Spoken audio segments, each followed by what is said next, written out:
Welcome to today's tutorial. In this video, we'll explore the concept of API in a way that's easy to understand, even if you're a complete beginner. But first, let's make this simple by using an analogy you're probably familiar with, a restaurant. Think of the customer as your app. When you build an app, you need it to get data from somewhere, usually a server. Just like the customer is asking for the menu, the app is asking for data from the server. Can I see the menu, please? Of course, here you go. Here it is. When the customer asks for the menu, the restaurant gives it to them. This is similar to how an API works. API stands for Application Programming Interface.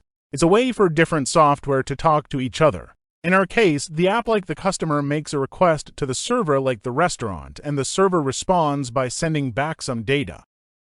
I'd like this dish, please. Once the customer picks a dish, the waiter brings it to the table and it appears in front of the customer.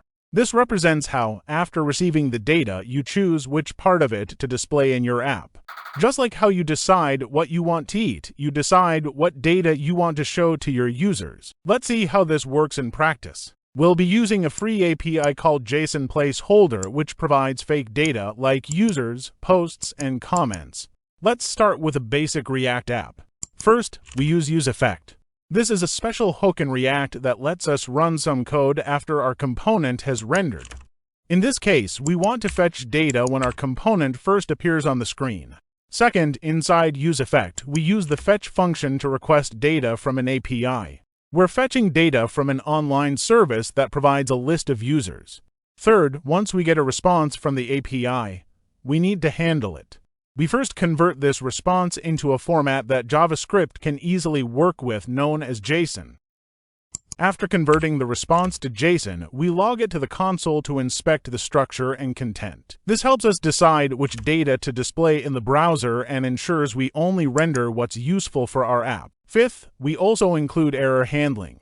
If something goes wrong during the fetch process, like if the API is down, we log an error message to the console. Now, let's store the data we fetch in our app state. We're doing this so that we can easily see the result displayed in the browser. First, we need to import the useState hook from React. Next, we'll create a new state called users to hold the data we get from the API. After that, when we fetch the data, we'll store the response in this user state using a function called setUsers. This will update our state with the data we just fetched. Finally, we'll map over the users array in our JSX. For each user, we'll display their name and email in the browser. Now, once the data is fetched, you'll see a list of users dynamically rendered on the screen.